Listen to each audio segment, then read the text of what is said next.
எவ்வளோ அழகா சாப்பிடுது பாருங்க. அங்க பாருங்க அந்த குட்டி.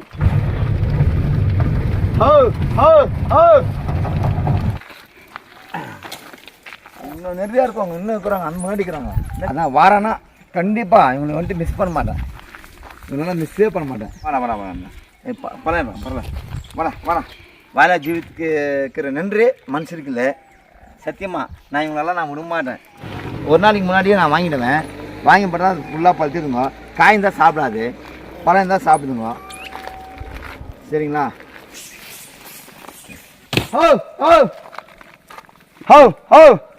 ஆரஞ்சு எடுமா, ஆரஞ்சு எடு. பாவமாக புண்ணியமா. ஆனால் எனக்கு தெரிஞ்ச வரைக்கும் இது எனக்கு ஒரு சந்தோஷமாக இருக்குதுங்க. இது எனக்கு வந்துட்டு திருப்தியாக இருக்குதுங்க. வாரம்லாம் கஷ்டப்பட்டாலும் ஆனால் எங்கள்கிட்ட வந்து ஒரு டைம் இந்த மாதிரி பாருங்கள், அதுங்க பாருங்கள் ஓடுது பாருங்கள். அது மாரிக்குப்பம் வந்து ஃபாரஸ்ட் ரோடு. ஃபாரஸ்ட் வந்து ரிட்டர்ன் வந்துட்டு நம்ம நெல்லிக்கரியில் வந்துட்டு அங்கே ஒரு அம்மன் இது பெருமாள் கோயில் இருக்குது. அங்கே நிறையா பேர் இருக்கிறாங்க, காத்துன்னு இருக்குவாங்க அவங்களும். என் பேர் மதுநாத். இதுக்கு முன்னாடி வீடியோ பார்த்துக்கிறீங்க. நான் சம்பாதிச்சு என் பிள்ளைங்க அவங்க சம்பாதிச்சுன்னு போவாங்க. எனக்கு பொட்டை பொண்ணு கிடையாது. இருந்தாலும் என் சோக்கி வந்துட்டு 5 வருஷமா இதுங்க எனக்கு இன்ட்ரெஸ்ட் இருக்குதுங்க. டேடி கிட்ட வர்றதுக்கு எனக்கு நல்லா இருக்குதுங்க. இதெல்லாம் பார்க்கறதுக்கு கொஞ்சம் சந்தோஷமாக இருக்கும். இல்லைங்க, இதெல்லாம் எங்கள் ஃபேமிலி இவங்கெல்லாம் வந்து ரொம்ப பழகுவாங்க என்கிட்ட. எதுவும் நம்மக்கிட்ட எந்த நேரம் இது உக்காந்துருவாங்க. வாடா இவங்க ரொம்ப பழகுவாங்க. வாடா டே, சரி வாடா. என் பேர் கௌதம். அவர் எங்கள் அப்பா சார். அவர் வாரம் வருவார். அவர் கூட எனக்கு ஒரு இன்ட்ரெஸ்ட் ஆயிடுச்சு வர்றதுக்கு. சரி இவங்கெல்லாம் சாப்பிட்றது பார்த்தோன்னே எனக்கு ரொம்ப இன்ட்ரெஸ்ட் ஆயிடுச்சு. சரி நானும் இவங்களுக்கு எதாவது கொடுக்கலாம் நம்மளும்.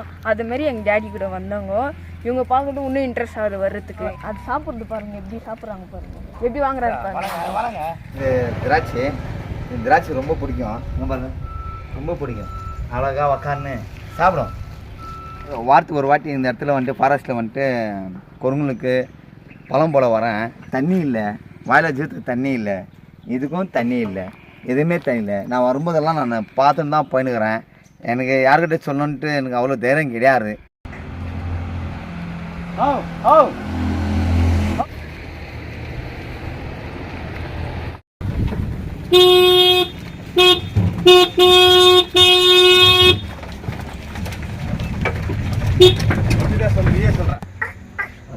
வருது. எங்க மரத்துல வந்துச்சு.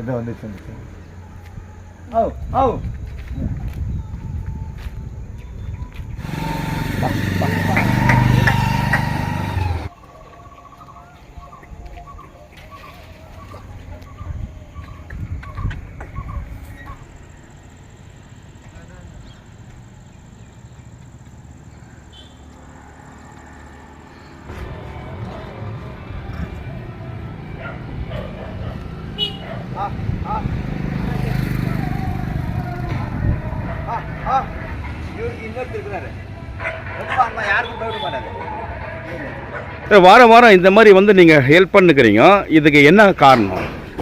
நானும் என் பையன் மிஸ்ஸஸ் குன்வலான்னு போயிருந்தோம். பைலஸில் ஒரு குருவியை வந்துட்டு ஒரு வண்டிக்கார அடிச்சு போயிட்டாங்க. அந்த இடத்துல வந்துட்டு அந்த குருங்கு வந்துட்டு நானும் என் பையன் இருக்கும்போது மூக்கில் வாயில் ரத்தம் வந்து செத்துச்சு. அது செத்தோடனே நாங்கள் அதை எடுக்கலான்னு போனோம். மொத்தம் குரங்கும் நம்மளை வந்துட்டு அட்டாக் பண்ணிச்சு. ஆனால் அந்த டைமில் எந்த குரங்கும் எங்களை உள்ள அட்டாக் பண்ணிச்சு. ஆனால் இருந்தாலும் என் காக்கி செட்டு எடுத்துன்னு போய் அந்த குரங்கு மேலே போட்டு கொஞ்ச நேரம் இருந்து அந்த குரங்கு எடுத்துன்னு போய் அதை வந்துட்டு மனுஷன் செத்தா சாங்கியம் என்ன இருக்குதோ அந்த சாங்கியத்தெல்லாம் நாங்கள் பண்ணேன். நாங்கன்றது வந்துட்டு ஃப்ரெண்ட்ஷிப் சர்க்கிள் எல்லாமே செஞ்சு நான் ஃபோன் பண்ணி அவங்களெலாம் வர வச்சு அந்த சாங்கியத்தை பண்ணேன். அந்த இடத்துல வந்துட்டு அந்த சமாதி பண்ணிட்டு பேனேன். எனக்கு வந்துட்டு அந்த இன்ட்ரெஸ்ட் எனக்கு இல்லை. அந்த ஆயிடுச்சு இதுக்கு மேலே நான் ஆனால் அந்த இடத்துல அது போய்ட்டு டெய்லி ஒரு கனவு ஆட்டோ ஃபுல்லாக குறுங்குவோம். டெய்லி ஒரு மாதிரி முடிய பூச்சி இது சேமி இப்போ எப்படி இருக்குதுங்க அந்த மாதிரி வீட்டு ஃபுல்லாக குறுங்குங்க கனவுல இப்படி ஆகும்போது நான் ஒரு வாட்டி ஒருத்தர் பெரியவங்களை கேட்டேன், மா இப்படிலாம் பண்ணம்மா இந்த மாதிரி வருதும்மா எனக்கு என்னான்னு தெரில, அவங்க வந்துட்டு ரொம்ப வந்துனே இருக்கிறாங்க, என்னம்மா பண்ணனா காரியம் பண்ணுலாம். ஆனால் அதே மாதிரி 10ஆம் நாள் மனுஷனுக்கு எப்படி சாங்கியம் பண்ணுறாங்களோ அந்த சாங்கியத்தை நான் அங்கே அந்த இடத்துல பண்ணி அத்தனை பேருக்கு சாப்பாடு போட்டேன். இவங்களுக்கோசம் நான் இருக்கிறேங்க வாங்கினுக்கிறேன். ஆனால் லைஃப் இப்படியே போயிட்டா நல்லா இருக்கணும்னு நினைக்கிறேன். ஆனால் நான் ஓட்டுற காசில் ஒரு நாளைக்கு 10 ரூபாய் ஏற்ற சொன்னோம், வாரம் 70 ரூபாயில் வந்துட்டு ஒரு நாளைக்கு 50 ரூபாய், வாரம் 350 ரூபா. அந்த 350 ரூபாயில் என்னால் என்ன ஆகுமோ, ஆனால் நான் ஒரு நாளைக்கு 1000 ரூபாய் சம்பாதிக்கிறேன். அந்த 1000 ரூபாய் கூலியை விட்டு எல்லாத்தையும் விட்டு சில பேர் எனக்கு குமாரன்றவர் வாழக்கம்பண்டி அவர் வந்துட்டு எனக்கு ஹெல்ப் பண்ணுறாரு, சில பேர் ஹெல்ப் பண்ணுறாங்க. இந்த கீதா ரோட்டில் ஃபுட் கடை இருக்கிறாரு, அவர் எல்லாமே ஹெல்ப் பண்ணுறாங்க. வாரத்தில் ஒரு நாள் வாப்பா நான் கொடுத்தாம்புறான்றாங்க, அவங்க கொடுக்குறாங்க, நான் வந்துட்டு இந்த சேவை பண்ணுகிறேன்.